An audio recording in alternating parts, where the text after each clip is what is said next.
Hi, everyone. I want to welcome you to our parenting webinar with Susanne North. If for those of you who are joining us for the first time, I don't know where you found out about this parenting webinar, but we do have a parenting calendar that's available on our Randwick Council website. We're collating a new one for the next from July through December. And there's free parenting workshops for carers, dads, mums across the eastern suburbs and kind of into mascot, botany. So if any of you are interested, keep an eye out for the new one. If you want to look until the end of June, the calendar for this period is on our website. And we do have Susanne usually running live workshops. She's doing our webinar today live from Germany. This is being recorded. So if you want to review anything or refer anyone to it, you can go to the Randwick Council website in a couple of days and it'll be posted up there. So I wanted to welcome everyone. Thank you so much for joining this webinar. We're really lucky to have Susanne with us. She is a parenting educator and well-being practitioner in primary schools, and she has a private practice with a focus on family well-being. So I'm really grateful. She has a very positive focus, and I hope you get a lot out of today's session. At about 11:45, we'll be coming on again for Q&A. It won't be live, but you can type any questions during the recording into the chat box on the bottom. If you hover, you'll see a little bubble and you can chat in there. And at about 11:45, I'll be coming back on to read out the questions and Susanne will answer. So I will hand you over to Susanne, and thank you again so much for joining. Over to you. Thank you. Thank you, Caroline, and good morning, everyone. And thank you, Caroline, and Randwick Council for hosting this webinar and for promoting it, and with the objective of bringing community together and strengthening our local community as well. And I'm a local as well. I've lived in Randwick, Clovelly for over 20 years. I moved to the area from Germany with my Australian husband. And right now I'm actually in Germany doing this live because I had to go home to support my parents at the moment. And Caroline mentioned that I'm working in schools and preschools as a well-being practitioner. I've been supporting families and teachers and children for over 10 years. And I do a lot of work with children as well, and really supporting them in nurturing their well-being and building resilience in young people, which gives me enormous delight and pleasure. And I'd also want to say thank you to you for showing up midweek at 10:30. And really, it shows to me that you're demonstrating an incredible love to your children. And so I'm hoping that when we finish, that you are able to walk away with a few key pointers that will make you think, and strategies that you can implement immediately at home and in your communities as well. I forgot to mention that I'm a mother as well. I've got 3 young adult children, and they're all at Sydney University at the moment. And a lot of the information and insights from today are basically taken from our own parental experience, as well are based on science and parenting programs and research from developmental psychologists and neuroscience as well. I've certified in many different parenting programs over the years as part of my work. And so we are going to cover a lot of content, and the learnings can be applied in your own life, and also in your relationships, in your workplace, and of course in your families as well. I'm just curious to know how old your children are. If you wouldn't mind putting that in the chat box, and then Caroline if you don't mind just conveying that to me, because for some reason I can't see the chat box. So I get a little bit of an understanding of the context of your own families.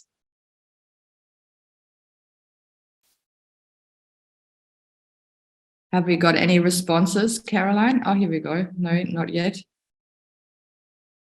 We've got someone with children ages 2 to 5, ages 11 and 8, and someone is interested in sibling relationships flourishing, given lots of physical fighting and teasing. So, yeah, so that's coming into the chat box. But did you want me to stay close by, Susanne? Because I was just going to switch off. No, I just but wanted if you to know. hover down at the bottom with your cursor, you should be able to see the Q&A box. We've got someone with Emma's got 9 months, 3.5 years, and 5 years old. So we've got a range here.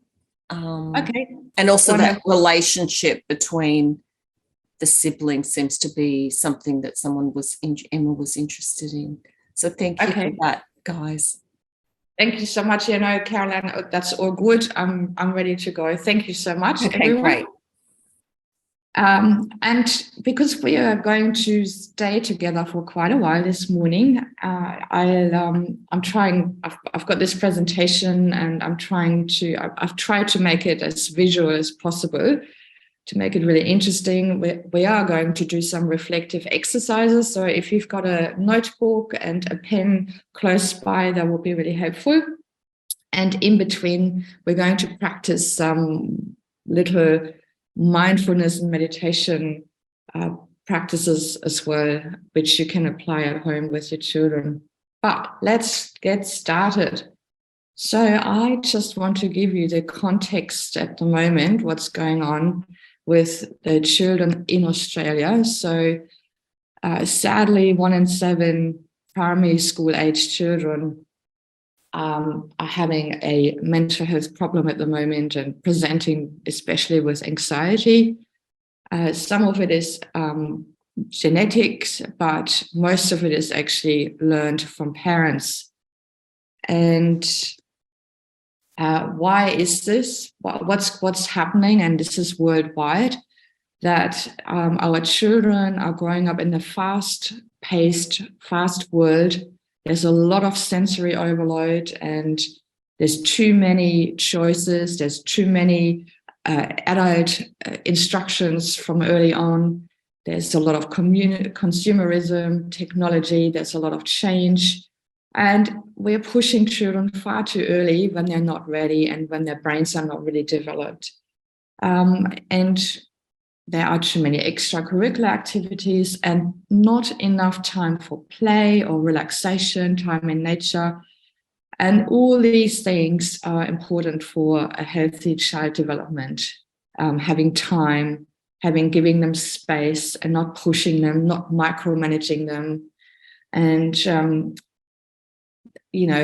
children at this stage have every minute filled with activity, and it just doesn't give them enough time to develop their intrinsic motivation, which is much needed for learning.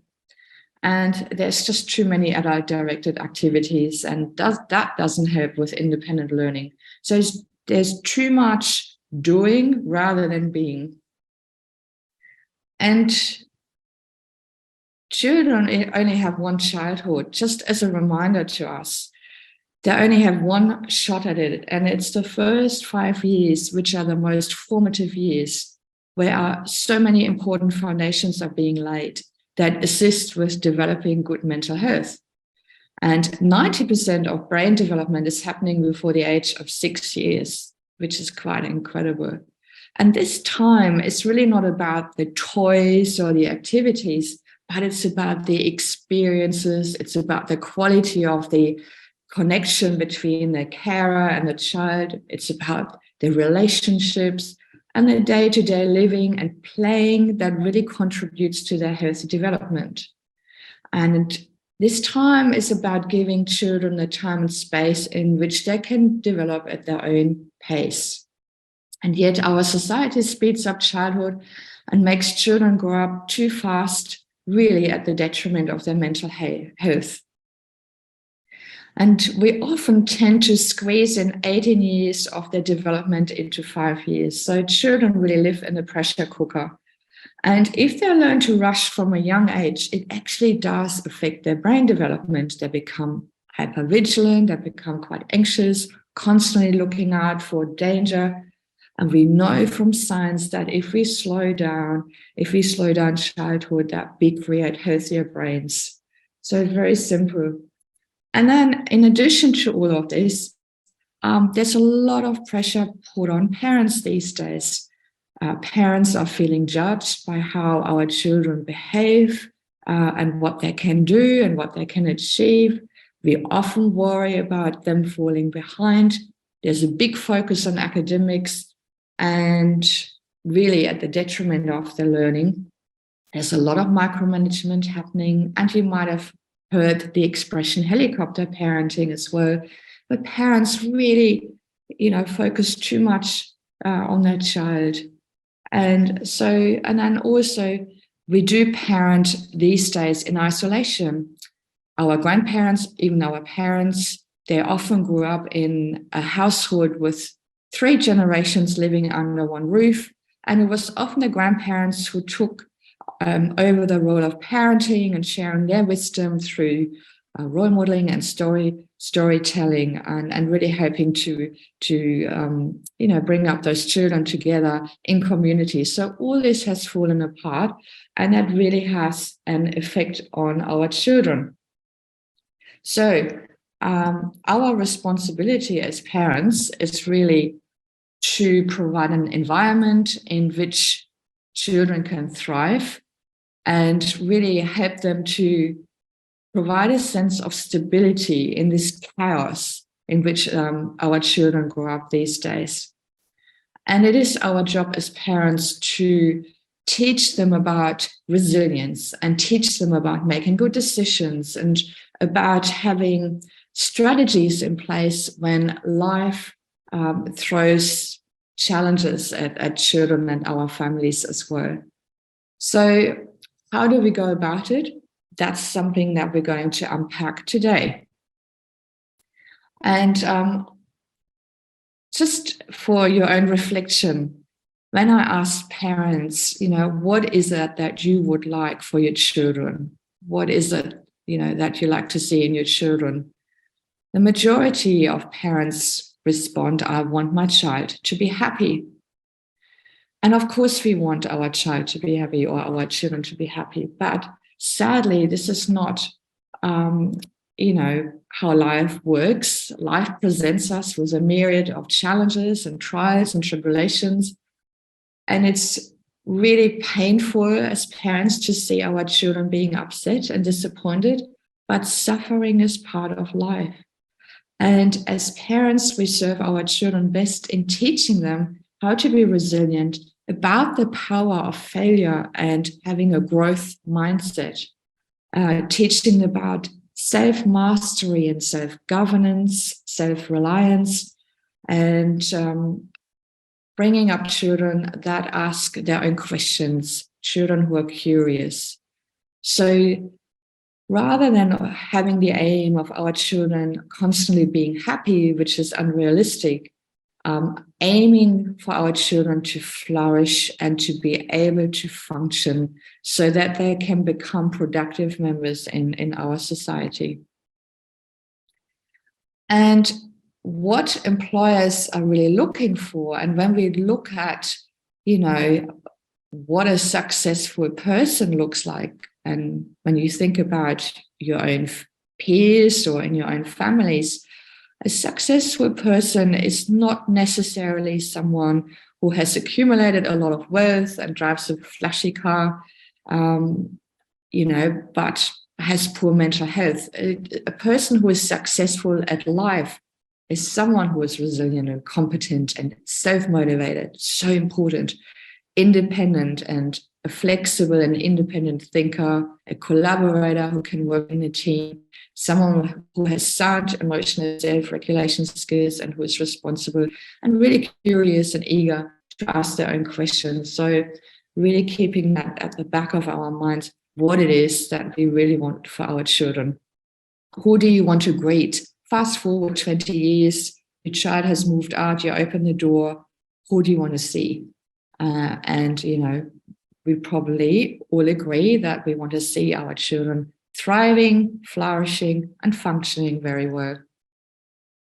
Recently, I attended a conference, an international conference called Young Minds, where really all the leading researchers and developmental psychologists and childhood educators came together to share their insights, and all of them came to the conclusion, based on their clinical practice and their research, that it is important to pass on a strong set of moral values to our children and really focus on their strengths, that trusting relationships are key, that we need to really help fostering self-motivation in our children and self-respect as well, that we need to let them fail in their endeavors, and that everyone agreed on this. Children need to be given the space and the time to develop and not pushed around and not rushed around. Carl Honoré, he wrote a book called The Slow Movement, and I really like his quote saying that raising a good and competent child is not a product development, but a journey of discovery where parents and children grow and learn together. So let's have a look at flourishing families. What does that actually mean? There's actually research out there, which, you know, I guess has put this together, what this means. And let's use this as our manifesto for this, for our time ahead. And I really invite you to take a photograph of this and put that somewhere in your family home as a constant reminder what it means to have a flourishing family. And when we talk about families, the traditional model of a family has changed significantly. So there's lots of different family models out there at the moment. And a family is basically defined as at least one carer who has one child, and there's an independent relationship with each other, and a trusting relationship. So let's look at families through a different lens and be open-minded about what a family unit looks like. But what has the research shown? What does it mean to have a healthy family life, a thriving family life? And let's just look at this. So it means that as a family unit, that we have a sense of identity, who we are, and that we have a meaning and purpose together, that we share values, and also that there's room for transcendence, meaning that we believe in something that is greater than us, whether that is a God or nature or the universe, whatever that means to you. It means that there's a warm and welcoming vibe and atmosphere in the family, that there is, you know, when there's conflict and, you know, that we find that we problem solve together as a team, collaboratively, that we have really good communication skills that are based on trust and honesty and listening to each other, that we are part of a community, and that we support each other in our own growth and the development, that we nurture behavior that is positive. And when we spend time together, we create memories that really bind us and connect us. Important that a family has clear family structures and hierarchies, and that we share a story together. And also that we are together in this unit. What I'm noticing a lot in my children's generation is that they are very self-centered, very egoistical, and not so concerned about others. And a flourishing family unit, however, is very considerate of the other person and creating this sense of us. We are a team. And finally, really, that each family has rituals that connect them, and again, that helps them to shape the identity of the family. So let's keep this in the back of my mind as we keep moving forward today.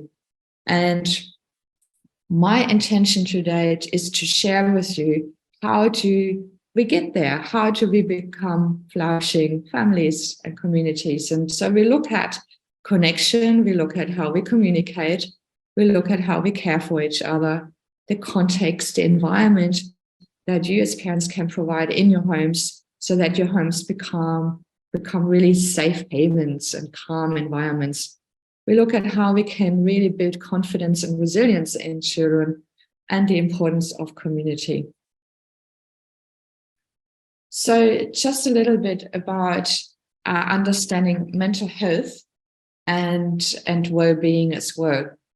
And looking at the definition of the World Health Organization, which has defined well-being and mental health, again, as a state in which an individual is able to recognize their own abilities and strengths and is resilient, so that they become a productive member of society who can contribute.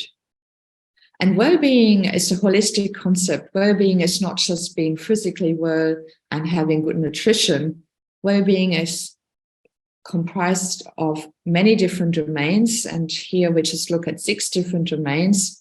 And when all these different domains are fairly equally satisfied, that's when we feel really well in ourselves. So well-being entails also our emotional world, spiritual world, the way we have, the way we engage in our work, in our families. We need to have purpose and meaning. We need to have social connections as well, and have good self-regulation skills. And if you have a look at the wellness continuum, just really briefly, we all have mental health. All of us have mental health, and our mental health fluctuates throughout the day, throughout the year, throughout the week, from one end to another. And the idea is that we move more in the end of the blue arrow on the right-hand side, which is flourishing and thriving, again, where we can cope with everyday's challenges, and not being in the area of languishing, where we start to have or experience mental health challenges, and where we, might feel anxious or start to, feel depressed or, have other mental health issues. So just being aware that we constantly move, and the more resources we have, the more resources we share with our children and teach them about resilience and strategies, how to maintain good well-being, the better it is, and the more flourishing and thriving everyone will be. So that's really important.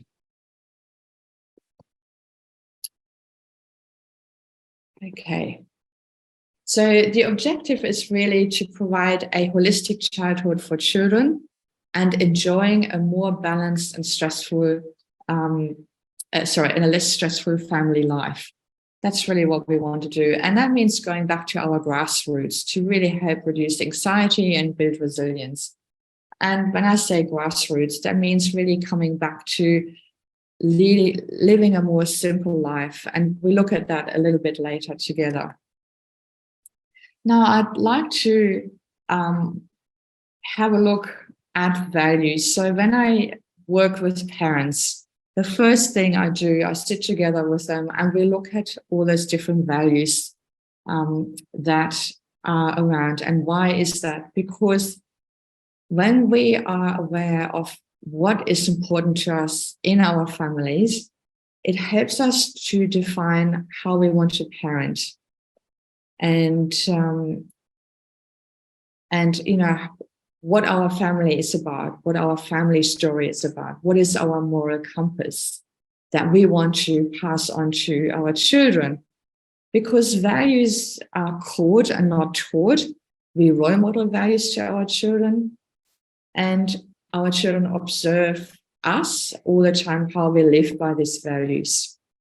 So, for example, one value in my family is communication. And communication, that means that we eat together as much as we can without any interruption. Another one is, it might be that it's teamwork. And as teamwork, it means that every person in the family has a job or various jobs so that we can work together as a team. And so the list goes on. And just for the next minute or so, if you have a pen ready and a piece of paper, I'd love you to have a look at those values and just think in your own time, what is important in your family and what would you like to pass on? And maybe have this conversation with your partners or with your friends and even with your children. School-age children are old enough to understand what it is, what it means, what values are. So I just give you about a minute to have a look at that.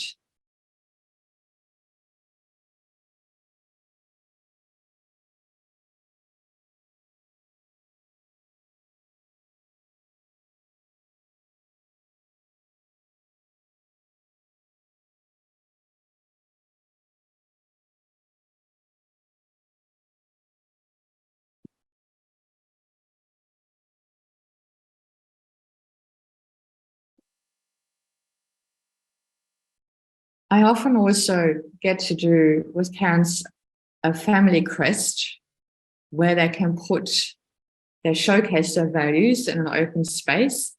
And it just helps them to, as a reminder, especially when there's challenges in our parenting, to get back to them, to those values, and parent from a values-based perspective and not a child-based perspective. So really quite important as well. And discuss it with your children when you feel they're old enough. What's important to you as well.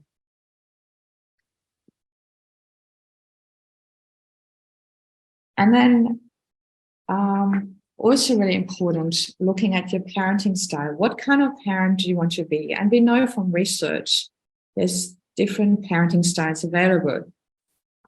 Those parenting styles have evolved over the centuries and over the years. And we know that the authoritative parenting style is the most effective one. Our grandparents grew up in an authoritarian, with a very authoritarian parenting style. In the 60s, it was a more permissive parenting style. And now in the 21st century, we know that a collaborative experience serves our families best, where we sit together, where we problem solve together, where there is a clear hierarchy in our families, where parents set rules and have expectations, and where the communication lines are open, where there are rules and consequences as well. And so knowing that children rely on firm leadership and good boundaries, and that children are feeling secure when parents are in charge, when there's consistency in your parenting style, and when they can learn about action and consequences. And also, as a reminder, children are not your friends. You are the leader of the pack, and that's really important. The children are your children, you are the parents. So, and also just a word about discipline. Discipline comes from the word, comes from Latin and basically means to educate, and really scaffold learning experiences for children and let them experience failures and helping them to learn from their mistakes. So I just want to really explain that as well, how important that is too. I mentioned that children need boundaries, and it's so important. They need boundaries to keep them safe, and boundaries give children a really clear understanding of where they are and where their limits are. And it provides a sense of security. And it helps us as parents to stay really true to our values as well. And it's okay for your child to be disappointed, because that's what life is about. There will be experience so many disappointments. They need to be able to deal with that. We can't always put band-aids on our children's disappointment.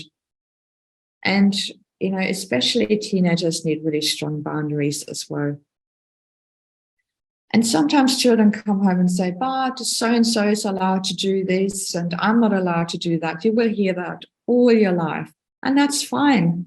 Let it be. And a good response, a good comeback is, well, that might be so for this family, but in our family, this is how we do it. Remember our values? Our values are whatever they are. And this is what's important to us. And I say no because I love you. And I'm giving you permission to say no a lot. Because again, it helps you to stay true to your values and how you want to parent. So, and your children will still love you anyway, unconditionally. But again, they need to learn that because it really builds resilience as well.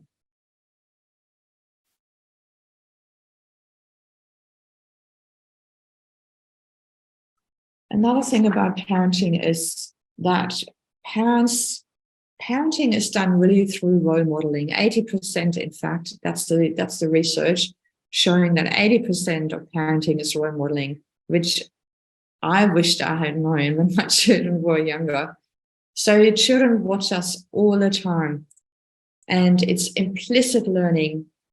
And we need to understand that we are the adults as well. So, and that we often repeat what our parents did, because again, we absorbed their parenting style, and sometimes we pass that on to our children.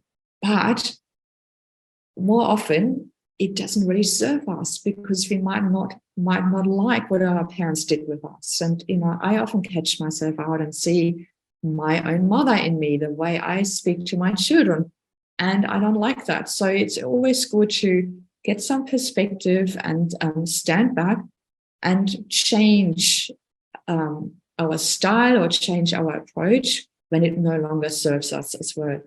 But just really knowing, understanding that children watch us and they imprint whatever they see.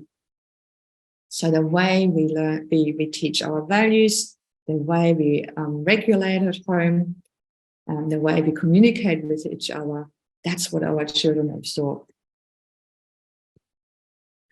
Just a little bit about continuing on parents being role models. Again, it's important that as parents, in order to build resilience and to really nurture well-being, it's important to teach our children about reflection and introspection, about gratitude and mindfulness and meditation, because we know that this helps them to develop empathy and kindness, and also develop sound self-regulation skills. And children learn those skills from their parents again. So as parents, it's important to, be very clear about our own anxieties and about our worry, and standing back and look at whether we micromanage our children, or are we giving them enough space to develop? Do we have self-reflection skills? And how resilient are we as parents, really? And again, I'm inviting you to do some self-reflection here. It's really important to understand how comfortable are you with uncomfortable feelings. How did you learn to process feelings or uncomfortable feelings, unpleasant feelings? How do you express them? It's really important because we need to understand how we do it, so that again, that we can teach our children to learn to cope and to deal with challenging situations again. What are your strategies in times of challenges? And how do you respond when you're feeling overwhelmed? Are you starting to shout or become unkind? Or do you retreat to your room and do some meditation before going back to your family life? How often do you take time to slow down and reflect on your life?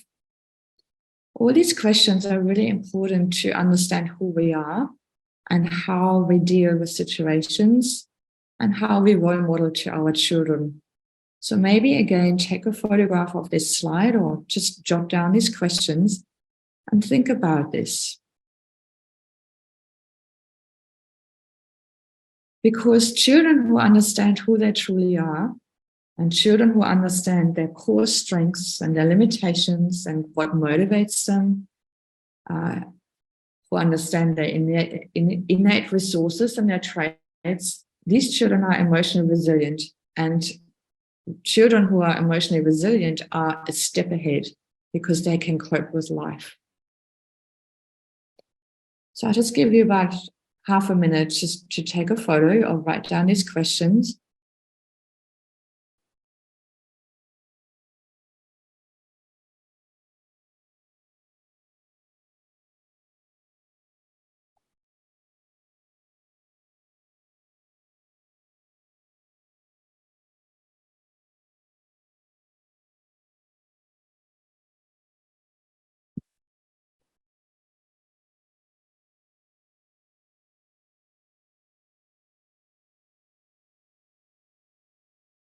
And just as an example, so when we feel overwhelmed, what kind of strategies have we got in place? We are going to practice a few little meditation mindfulness exercises to help us a little bit also. And when we do this together, we can teach our children at the same time. Again, role modeling, passing it on. Okay, let's move on to the worry cycle. And this is something that's so important to understand as well. What is the worry cycle? And, you know, it happens to all of us. We just worry too much about our children. And what it does is that we might perceive a possible problem in our child, or we might get anxious about something that's actually not real, that's not there. And then we put our worries, we transfer our worries and anxiety onto the child, with a child responding anxiously or defensively. So I'll give you an example. A typical one is from school or preschool is we feel that our child doesn't have enough friends or is not getting invited to birthday parties or doesn't want to socialize and doesn't want to have play dates. So immediately we worry as a parent, oh my goodness, my child doesn't have any friends and my child is isolated and there's something wrong with my child. So immediately we put this anxiety, often unconsciously, onto the child, or we ask questions. Who did you sit with today at school? Or who did you play with at preschool? Or, you know, do you want a play date? Or why didn't you get invited to this birthday party? And the child responds with that anxiously because it starts to feel that there's something wrong with him or her. Or defensively is pushing you back and becomes a little bit rebellious in response to your own anxiety. And what happens is that it becomes perpetuating. You become even more anxious, and then the child is feeling even more agitated and helpless as well.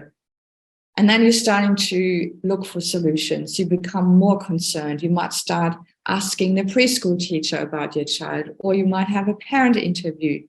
And you pick up the child and you keep asking them lots of questions, and everyone becomes more anxious and more worried.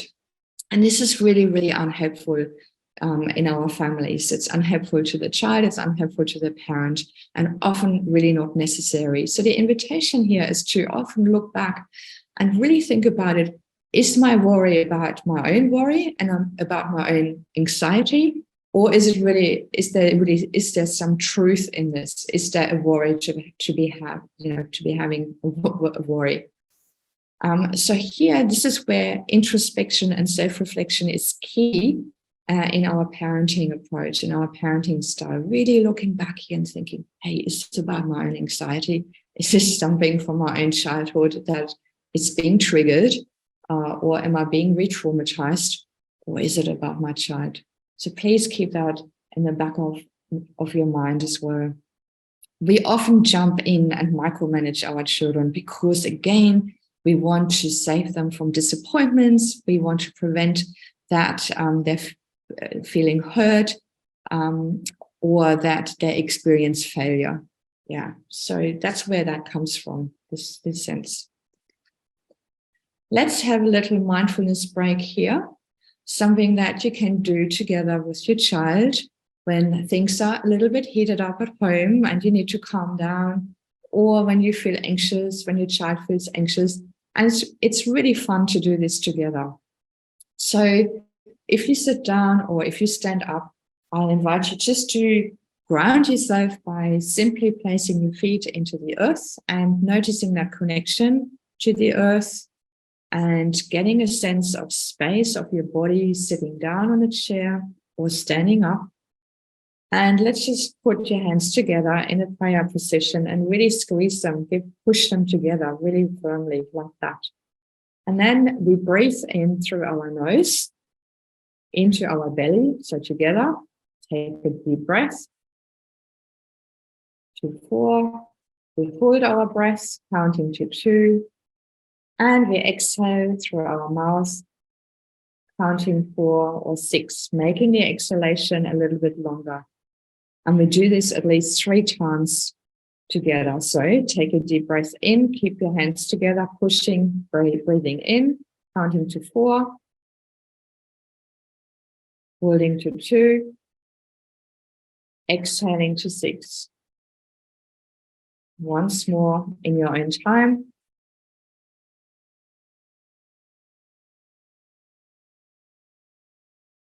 And the last one.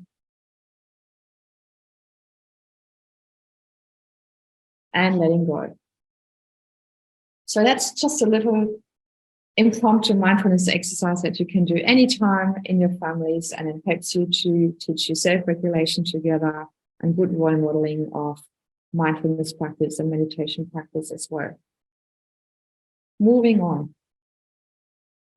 So what can we do? Coming back to our Flourishing Families manifesto that I shared with you in the beginning, where we build family units that are based on identity, on trust, and on feeling connected with each other.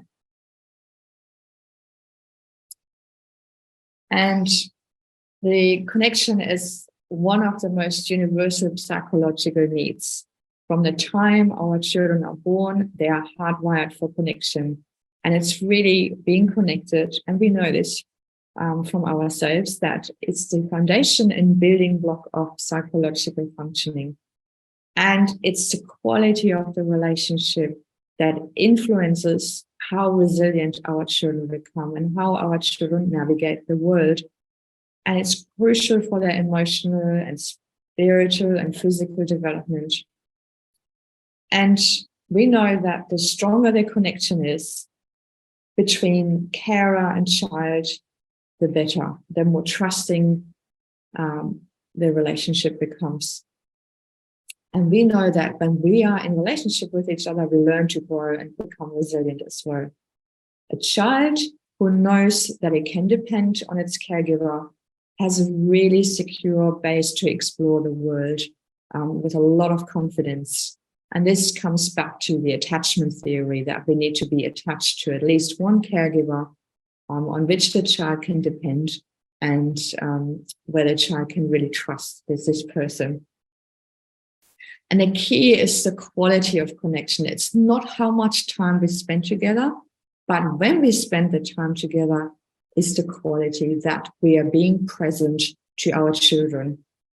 But too often we rush around, we're being on autopilot, and we miss really some subtle opportunities where we could be connected and where we really, really have this quality in our connections. And they're little moments, like, for example, your child, you pick up your child and you hug the child and you're being present, and really look into their eyes and touch their bodies and say, hey, I'm here for you, or simply sometimes lying together in the grass and looking at the clouds. It doesn't have to be long, just a couple of minutes. And that's a beautiful way of connecting with each other. This is the quality that I'm looking at, not the quantity. Cuddling up, being silly together, involving your children in activities. And that doesn't mean that children need to be watched all the time, but it's just reminding ourselves to be mindful and have a mindful parenting approach when we are with our children or our partners or our friends for that matter as well. So, and it's also, feeling connected means that we work with our children and that we manage our own expectations again, and that we learn in relationship with each other. So it's really not about doing, it's about being with our children and attending also to our children's needs. So I'll give you an example, just what happened today with one of my sons. He came home from university and I could see that he felt, he was a little bit worked up. And all I did was I patted him on the shoulder. I looked in his eyes and said, hey, good to see you, lovely to see you. And I can see you looking a bit flustered, how can I support you? And that's it. That was a moment of connection. There was quality in our conversation. He felt validated, he felt appreciated, and then we both went our separate ways. So it's just tiny micro moments. But when we rush around and when we are being on autopilot, we really often miss these moments that can be really crucial in building relationships. So again, we as parents are providing a secure base from which our children can really launch themselves into this world with confidence, ready to cope with challenges. And our children love it when we watch over them, when we delight in them, when they come around the corner and we laugh at them, we smile at them, even if it's hard and even if they've annoyed us, but just making them feel good about themselves. And in our parenting, rather than micromanaging, coaching our children and providing a scaffolding for them to learn and to be able to make mistakes and enjoy being with them and comforting and being a person of comfort to them when things are not going very well for them. So again, when you work with your child and instead against them, they can learn to count on us. And that's really important in terms of building esteem and confidence as well. And again, this comes back, linking back to the Flourishing Family Manifesto, that when we have strong connections, then cooperation between family members becomes so much easier. And that's just becoming part of how your family is getting things done. Just some strategies from this based on research again. You might think, oh my goodness, I'm working full time. I've got all these obligations. How am I going to fit all this in? Again, building connections and have good quality connection doesn't mean that you have to be with them all the time, but it's just about creating these opportunities when you can. This is a strategy which is very, very powerful. Based on the acronym PRIDE. And again, this comes from research by Sheila Iwerk. She's a Canadian developmental psychologist who has found in her research that spending 4 times 10 minutes with each child one-on-one per week, and that accumulates to 40 minutes, that this is very effective in strengthening this child-parent connection and also helping to reduce challenging behavior.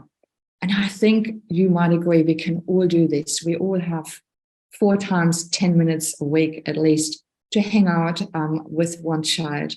And when I say one-to-one, especially when you have more than one children, it's important to spend one-on-one time with each child. And I know in the Q&A it was raised, there was an issue or question about how can I restore harmony amongst siblings? And that's one of the secrets, to give each child adequate one-on-one time. That doesn't mean that both parents need to spend that time together. It's one carer, one person. And that can be a grandparent, for example, or a trusted friend, with whom the child has developed a good relationship, a trusted relationship. So what does PRIDE stand for? It basically means that you spend time with your child and you engage, or you are together, you're sharing an activity that is being initiated by your child. So it's child-led, it's not adult-directed. And this activity is a fun activity that doesn't need to achieve anything. There's no outcome attached. It's simply hanging together, being together, playing together. And I'm using the example of building a block tower here, where you can see this picture. So it means really sitting on the floor next to the child and commenting on what they're doing and, reflecting on what they're doing. Okay, in this scenario, I can see you trying really hard to build a tower with lots of colorful blocks, and praising them for what you can see. I can see you're very determined to build the highest tower that you've ever built. And I can see also that you like using the color blue in building those blocks. And, it's so hard to do this, isn't it? It's so hard to juggle them. And you imitate what they do. You might start building a tower parallel next to them. And what it does, it really helps the child to feel validated and feel good about what they do. And it shows that you're showing interest in their lives and interest in what they do. And so you communicate, you reflect on what you can see, you describe their actions, you show enthusiasm, and you communicate with each other. And this is really helping to strengthen this and this connection that we're seeking with each other. In my house, we call it the hour of power. It's never an hour, but we always made sure that one of us would spend one-on-one time, as I said, a few times a week. And that could be as easily as sitting in the car together and having a chat whilst driving to an activity, or just sitting on the stairs in front of the house and watching, just having a chat together, or going into a cafe and sharing a hot chocolate. It's special time. There's no stress. There's no outcomes. There's no directions. It's led by the child and it's fun. Very, very powerful. Okay, let's move on to another important psychological need that we all have, and that helps us to function and to flourish. And that's the self-determination theory. And this theory suggests that people are motivated to grow and change if 3 innate and universal psychological needs are being met. And the theory suggests that people are able to become self-determined when their needs for competence and connection and autonomy are fulfilled. Now, we talked already about connection, but we're talking about competence here and autonomy. So what does it look like?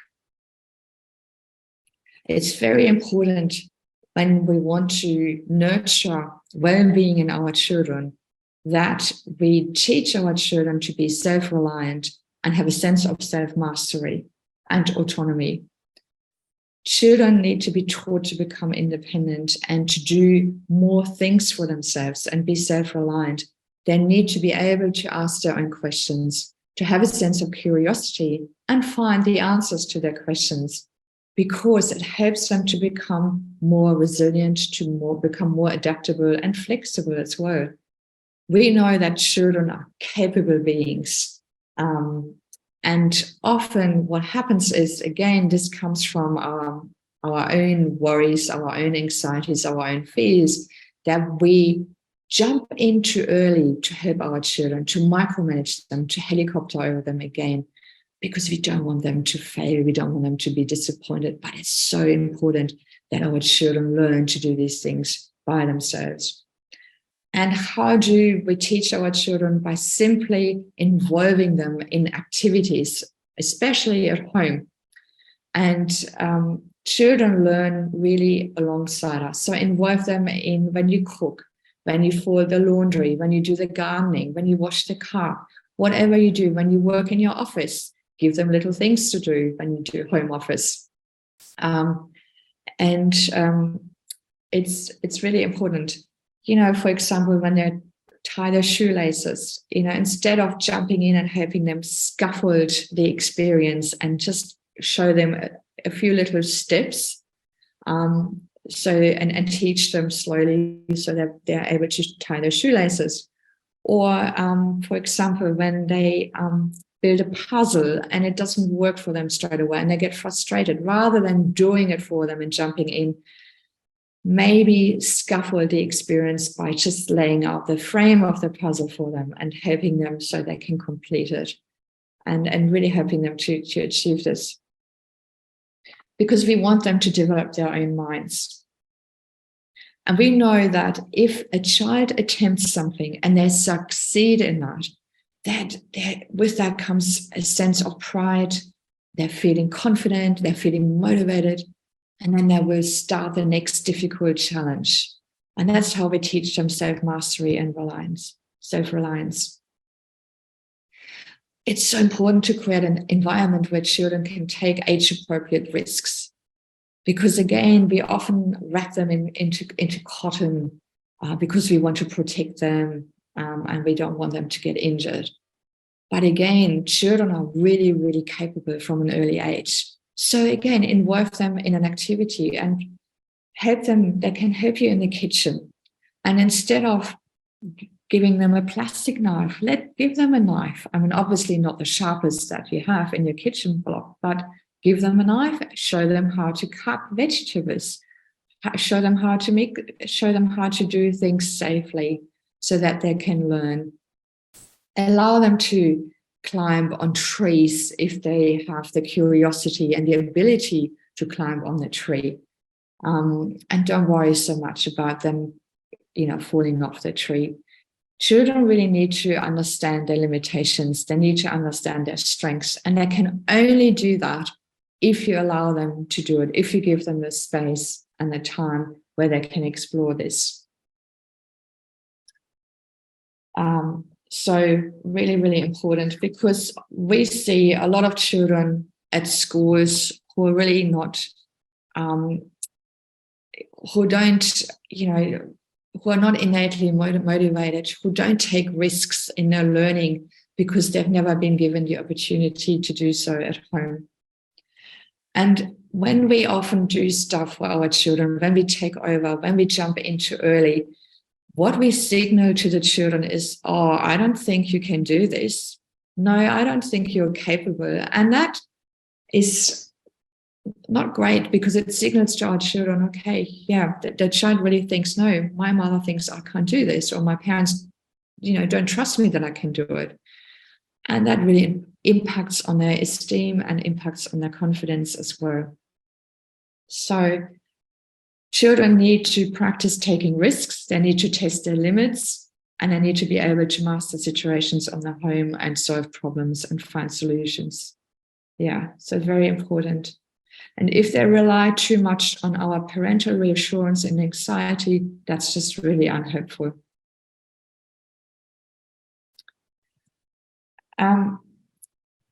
It's important that our children learn through experiencing consequences. Again, when they do something, there's a consequence.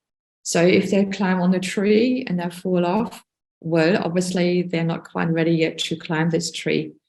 If they use a hammer and they hit their fingers, the next time when they use a hammer, they will be more cautious. if the tower, the building block, is keeps falling down, they might learn from that experience that maybe the tower can't be built as high or needs a stronger foundation. So children are learning through natural consequences. Very important as well. I've got a really dear friend who's got a beautiful 5-year-old boy who's in kindergarten. And the father is a self-employed builder. And he has been taking this little boy to his building sites from an early age. And that child is really confident walking around a building site and understands risks, understands what's dangerous and what's not dangerous. Very little confident young little boy who goes about his life and has a great sense of self-mastery because his father has given him the space, scaffolded and coached the boy to be mindful about the context and the environment. And allowing children to fail is so important. We rescue our children far too often, and I did this as well, often with my children, but it often backfired. So it's not helpful. It doesn't help to always finish our children's project or do stuff for them, whether it's creating the Easter hat for the Easter hat parade because we want our children to have the best hat, or whether it's finishing the homework because we do want our children to get that B+. But what do we really teach them if we always jump in, if we always rescue them? We don't teach them skills for life, because in the workplace, they will have lots of challenges and where they really need to apply a sense of self-mastery and where they will fail. And we know that we grow through failure. We know that we grow from making mistakes. And, Thomas Edison, just as an example, it took him 1,000 attempts to create the light bulb. So really, really important that we help to coach our children, but not finishing their projects. These are 2 really good books that I recommend you buying, or at least getting one of them, The Blessing of a B-. And Wendy Mogul really talks about this, that we micromanage our children, but we need to allow our children to fail in a safe environment and teach our children to have a growth mindset. You're not there yet. Let's keep practicing. Let's keep working hard on it. And with hard work and hard practice, you might get there, and you will get there. There's a fantastic online test called Overparenting Anonymous, and I highly recommend you doing this because, again, it's a really good self-reflection on how you parent and what's important moving forward. When we parent, and this is helping us to really nurture confidence in our children, is to use descriptive praise.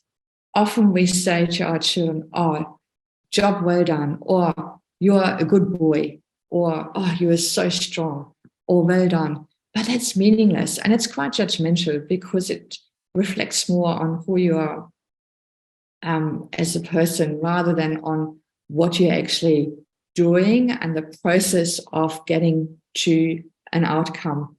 So descriptive praise is really praising the progress, and it's not focusing on the achievement of or the outcome, but really on what the child is how the child is going about it. So you can read for yourself just some examples. Instead of saying "You are a great cook," you can say to them, "Oh, I really like your creativity because you made a beautiful, colorful salad with lots of different colors." Or, "Thank you for helping me to clean the house. I can see that you are a fantastic team member, and together we can work, which allows us to have more time to spend together later on reading a book." So focusing on the positives and praising the process, noticing the small things. Okay, time is flying. Let's move on. Negativity bias. It's really something that is genetically wired in us. I won't go into why that is, but just being aware, being self-conscious that we tend to always look at someone's weakness, trying to fix our children's weakness. But again, that backfires. Here, the strategy is to look at someone's strengths and really understanding the character traits and bringing out the strengths in our children and catching them when our children are being good. Again, we often, we often tend to focus and comment on the negative stuff, things they haven't done, rather than looking at what they actually have done, what is going strong. So really important, again, that nurtures some confidence, self-esteem, and it just helps to strengthen that parent-child connection as well. Thinking about character strengths, we all have 24 innate character strengths. We're born with those strengths. And from an early age onwards, you can really see the strengths in your children. Are they creative? Are they kind? Are they socially intelligent? What's going on? Do they enjoy teamwork? Have they got a lot of energy? And really bringing out and drawing out these strengths in our children and focusing on them. My daughter is very creative. She was very creative from an early age onward. So I made sure that I created an environment where she could really live out her creativity. And that wasn't just limited to drawing or painting, but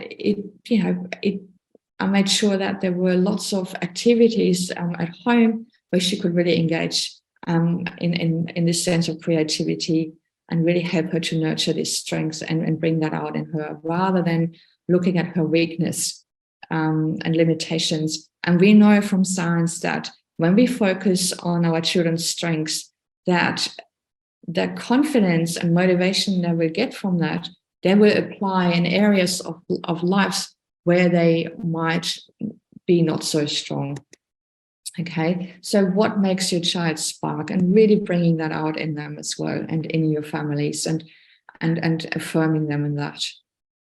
So delighting in your children's talents and positive qualities, and that really helps them to feel good about themselves. We know that if someone affirms us, if someone validates us, and if someone recognizes our abilities, that we feel more secure and more confident, and as a result, we feel more motivated as well. Another fantastic resource, the Strength Switch by Lee Waters. Highly recommend you getting this book if you can, or getting it from the library as well. So really believing in our children that they can do this, and they're not alone. You're the biggest cheerleader, you've got their backs, and our children are being loved for who they are truly. Also understanding that our children have different types of intelligences. So, from an early age, you notice how your child is learning. Is your child learning through music, or through their bodies, or through nature, or through spatial awareness? Or, do they like using communication skills? Are they good with other people? And really drawing that out as well, and nurturing that as well. One of my sons learns through using his body. He finds it really hard to sit still. So when he used to recite poems or learn for exams, he would basically move on his skateboard back and forwards in the courtyard, whilst at the same time, reading his papers, or basically remembering the words of the poem that he had to recite, just to give you an idea. Looking at the Flourishing Families Manifesto, it's so important that we help our children to develop emotional intelligence and literacy as well. And again, a bit of self-reflection, how good are we in reading emotions, and how good are we in expressing strong emotions? Are we losing our temper, or have we got healthy self-regulation skills in place? so that when we experience strong emotions like frustration or anger or resentment or worry, that we can express them in a healthy manner. And the better we regulate as parents, the better our children can regulate. Again, it comes back to role modeling and teaching our children through role modeling this as well. I won't spend too much time on this because that's a workshop in itself, but just understanding that the better we develop our emotional literacy, the better we are able to develop safe strategies and regulate, and helping our children to understand lots of different emotions, develops in them empathy, and they really develop understanding other people's and reading other people's emotions, and also working out with what's going on with them and what can they do about it to regulate better. There's lots of different emotions around, and you can download these emotion emojis from the internet, or I can send them to you as well as a follow-up, and just help them to verbalize how they feel. And as parents, we become the emotion coach of our children because they rely on us to help them to organize their emotions.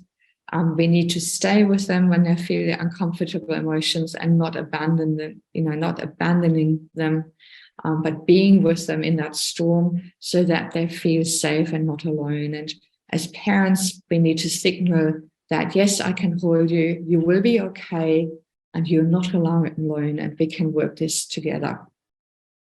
So as a strategy, what do we do when our children are experiencing emotions, big emotions?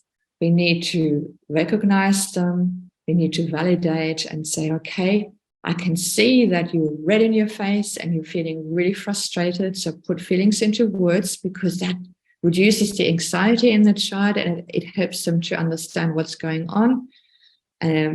Name to tame. We know that when we say it aloud, that it actually hits the brakes. So yes, I'm feeling frustrated, you're feeling frustrated. What can we do about it? Bashing doors or throwing around plates or books is not helpful here, because others can get hurt, or you can get hurt. So let's just find a strategy that helps us to soothe and to relax us and to calm us, and really helping a child in expressing this together. And a really good phrase to use with children, especially little ones, toddlers, preschoolers, primary school age children, is, I can see this is not working out the way you wanted to do, but, let's work it out together. How can we go about it? And then working out some self-soothing techniques that you can apply in your own life, in your family life, and that your children can use. So again, work collaboratively as a family, and it helps you, and it helps to teach your children about self-regulation skills. So you can make a list together and put it on the fridge. And whenever something happens, you can together as a family unit go back to the list and say, okay, I think we're feeling both really upset here at the moment. Let's see how we can calm down. And then you put on some music, or you have a bit of a dance, or you go outside in nature, or you just give each other a big hug, whatever works for you. So mindful parenting is very much about using a stop sign whenever you feel triggered, whenever you feel worried, to use that acronym STOP, to stop in whatever you do and take a big breath, observe what's going on, being mindful of, what is happening, and when you're calm enough to proceed and go out and continue with whatever it is. Building positive emotions, building positive neurotransmitters. That doesn't mean that we have to feel happy all the time. We know that's not realistic, but we can do a lot to create positive emotions and build a positive emotion storehouse, and really help our brain to look out again for the positives, for the good things in our lives, and not being drawn so much into the negativity that's happening. So we know from neuroscience that we can change our brain, and we can really strengthen those neural connections that are seeking positive experiences by really with intent, looking for positive experience together and savoring them, and really strengthening our brain. And the more we practice that with our children, the more we help them to look out for the good stuff, for all those blessings, the stronger their neural connections become. And then that helps to release happy hormones in our body, and we feel good about ourselves, and we feel much better in our families as well. I mentioned savoring is really important. Again, this is where we need to give our children time and space, that they can really enjoy those beautiful moments. But often what we do, because we're rushing around, we're dragging them away from these sacred experiences where a child can really experience this sense of feeling good, feeling flourishing and thriving as well. Clear communication skills is so important to have. Again, coming back to our parenting manifesto, Flourishing Families, keeping those communication lines open and collaboratively solve problems, and really as parents saying what you want, being clear and concise, and giving positive instructions, and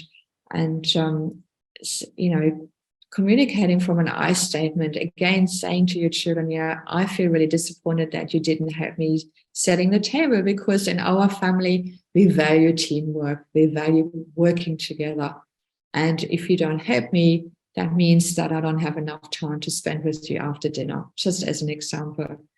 And not giving them too many options, not too many choices. This is how we do it today. And be confident in how you communicate. Your children pick up on that. The more confident you communicate, the safer and secure they become. And a really good question sometimes when children are being rebellious or not being cooperative, the question to ask them is, help me to understand how you see this. And then from there, you create a very respectful, mutual relationship from which you can communicate and problem solve together. Active listening, being present when you are speaking with your children, asking open-ended questions, paraphrasing what they say to you. So what happens in that approach is when you paraphrase, you validate what you hear, your child is feeling heard, being heard. And often in that process of going back and forwards in this dance of paraphrasing is that a child often works out their own problem, works out the answer to their own question. So have a look on what active listening is. I'd love to go more into detail, but we're running out of time. Have a look on the internet. What active listening is. I think it has served me as a mother, as a colleague, as a partner, so very well, as a friend, to really engage in active listening. It's a very powerful strategy to use. And then, finally, this is something that's I'm very, very passionate about. It's about simplifying our lives and creating our homes, creating a home that is a calm harbor, somewhere where our children can withdraw from that chaos outside in the world. And what it means is that we limit choices, we declutter our environments, and we know that if we simplify our lives, it's much better for our brains, it's much better for the brain development of a child. And with limited choices and a calmer environment, there's greater focus, there's fewer battles to fight. Let's use the example of toys. Often our children have too many toys, and we know from research that the fewer toys a child has, the more focused the child becomes with that particular toy, the more engaged they are with a limited choice, the more creative they become. And there's fewer battles to fight as well. So, and also creating some spaces in our house that are calm, And it starts with lighting in the house. It's starting with reducing background noise and just creating this calm environment. Limiting media exposure as much as possible, and also adult conversation. Our children are overhearing lots of adult conversations that make them really, really anxious. So maybe wait until you turn on the news, wait until they go to bed. Or when you drive in the car, instead of listening to whatever, Triple J or Triple FM, turn off the radio and have conversations instead, singing a song together, pointing out what you can see in nature. It also gives this opportunity to connect on a deeper level and have this quality connection as well. And then again, as I mentioned in the beginning of this presentation, giving our children time and space is key, and not rushing them around.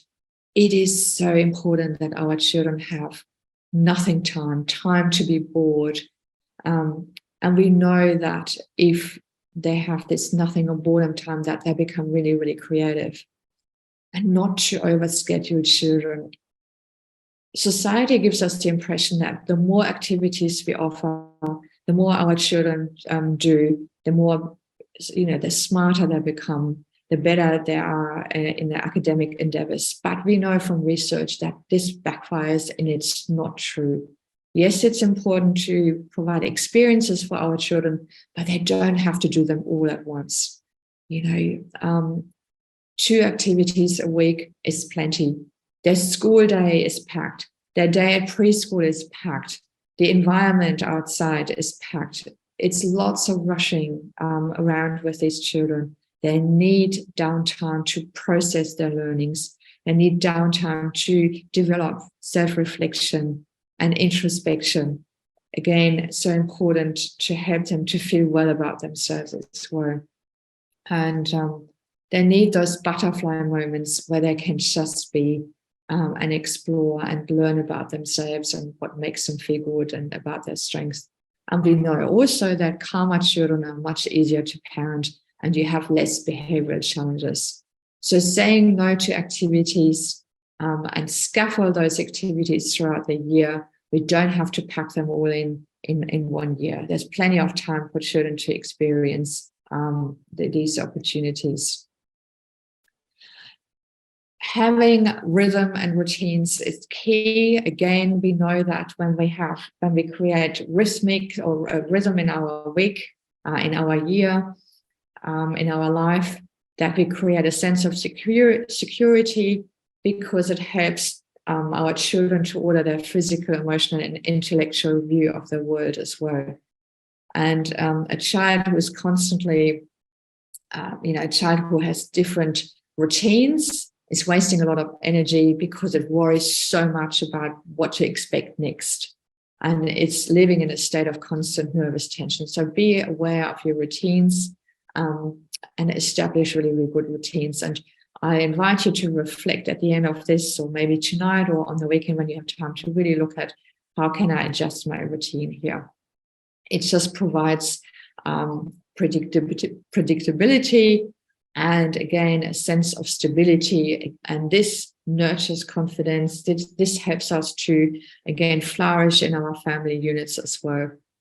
Our children need times of contractions and expansion. Contractions is time, again, quiet time where they can reflect, and expansion is time where they explore. And we need to have a really healthy rhythm of both. We need to have this flow going of doing versus being all the time. Rituals are important. It was the last point in the again in the Flourishing Family Manifesto, based on research, that we need to introduce rituals in our family. Rituals are markers in the daily life, in our weekly life. They anchor us, they anchor our children, they give them something to look forward to, and offer security and connection. And rituals are really providing nourishment for body and soul, and helping our children to transition from one environment to the next. And rituals function really as a kind of pressure valve. It's just an activity, something really simple, something small, that helps them to calm down and helps them again to process the events of the day.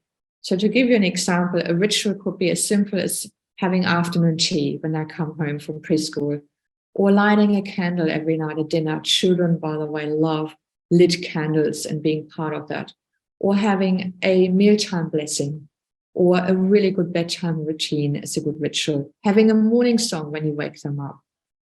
So think about what kind of rituals you want to implement in your families.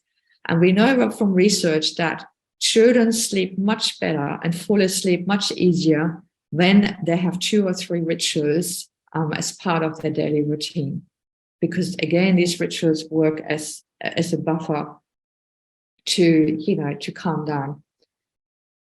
To finish off, I can't stress enough the importance of allowing children to play, especially when they're babies and when they're little.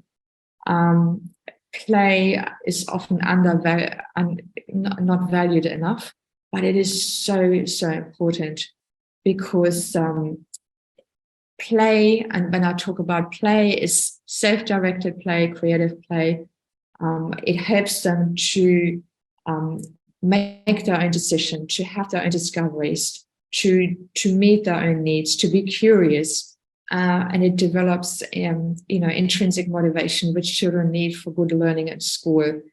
And play is scientific, play is hard work, and it teaches them about self-motivation, about persevering, about risk-taking, about emotional involvement, about collaborating with others, about communicating. And it's the best way for your children's nervous system to relax and calm down as well.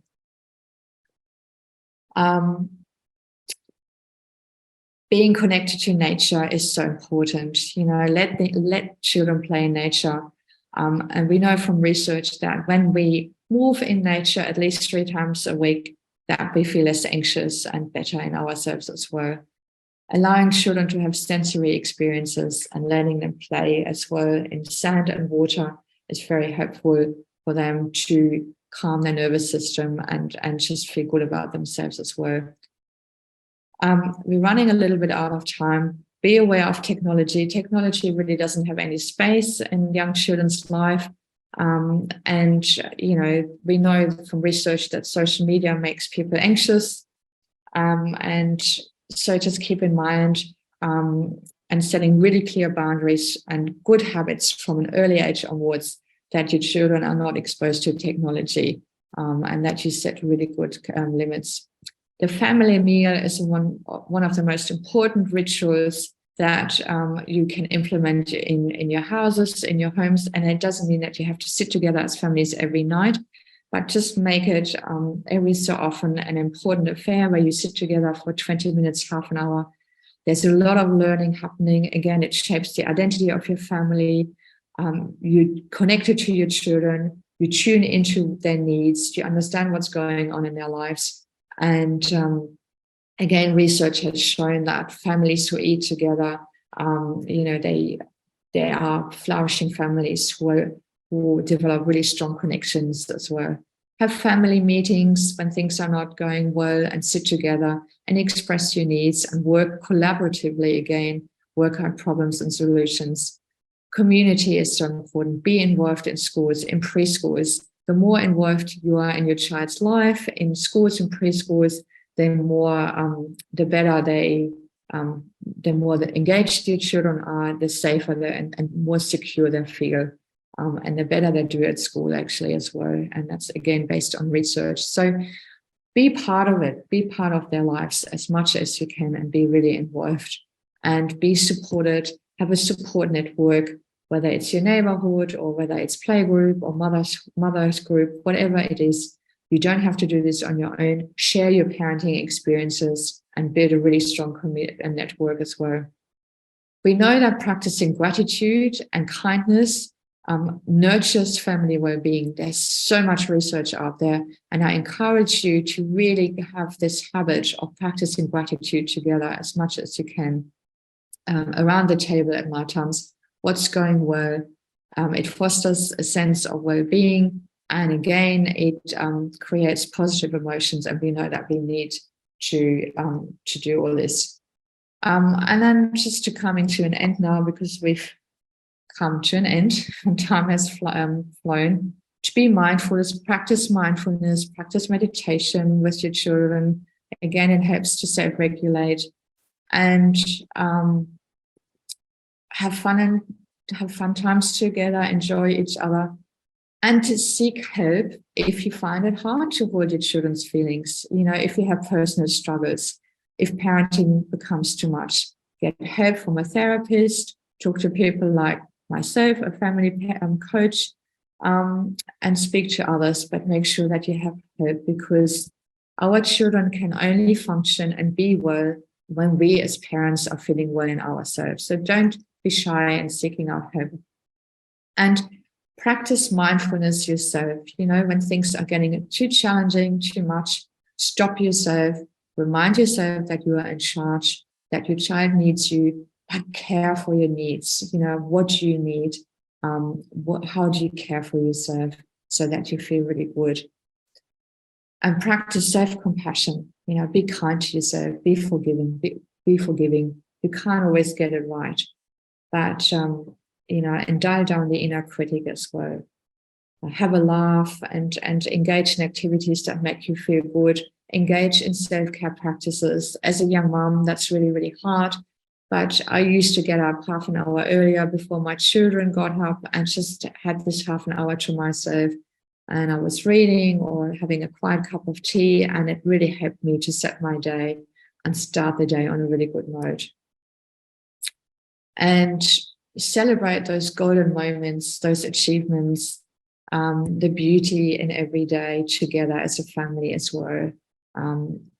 Because, there's lots of blessings in our family life. And if we share them with each other, when we share appreciation for each other, again, it fosters a sense of well-being and flourishing. Just to sum up, to finish off, and I really thank you for your time and hanging in there until now. I know it's been a lot of talking, and I wish we had more time for self-reflection and chatting, but just to, again, take a photo of this, what I call a manifesto. We talked a lot about, values, about the atmosphere in the family, how to communicate and problem solve. I explored some strategies with you, how we can foster and nurture well-being in your children and in our families as well. That family structures are important. Think about your parenting style and thinking about you as a team and how to collaborate, and introducing rituals that help you to provide stability in your families as well. So finishing off, I hope that you found it, that you were able, or you're going to take away a few strategies that help you. I hope that it gives you food for thought, and maybe it's a conversation starter in your families or with your friends, how you want to move forward, and how you want to implement strategies and rituals that help you for your family to thrive and to flourish. If you want to explore these topics a little bit further, please feel free to contact me via my email. If you want me to speak to your mother's groups or preschools or schools, please do so, and just contact me as well. And if you have questions, just shoot me an email, and I'm very happy to have a chat with you. So thank you for your time, for your patience, and to come here to talk more about what it means to flourish. Thank you, Susanne. So am I assuming that we do not have time for question and answer because we've gone later? If there's any questions, I'm happy to stay on and answer. I'm happy to, yeah, that would be great. Maybe a few minutes if anyone has. Someone had to leave, but they really thanked you. And I did miss some of the ages, but we do, I think you've covered the full range of ages, and it was such a wonderful talk. People are just thanking you and saying it was great. So the recording will be available in the next couple of days on the Randwick website. But if anyone's got a quick question, just type it into the box now. But it seems though we don't have any more questions for now. I'll just wait another 10 seconds, 30 seconds, 20 seconds. Oh, here we go. 1 second. By the way, if Emma is still on, Emma, shoot me an email. Happy to have a conversation about sibling relationships. There's a lot you can do, and it's okay. Not sure if Emma is still here, but happy to have a chat. I'm not sure either. Someone thanking Randwick Council. Yes, as Susan said, we're trying to create resilient, connected communities. And I think this presentation really goes a long way towards that, creating that little community in our families and rippling out to our connections in the community. So we don't seem to have any questions. So we'll wrap it up there. And again, thank you so much, Susanne, for such a comprehensive and positive presentation for all of us today. And that's it. Yeah. Did you want to say anything, Susanne, before we sign off?